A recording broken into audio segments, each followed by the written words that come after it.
जी थोड़ी ये रफाकत लाड़ा उड़ गया सुना। हाँ बोलता नहीं है यार।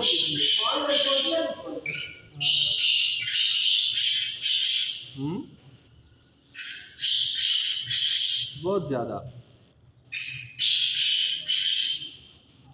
सुबह बोलता था, अभी नहीं बोले।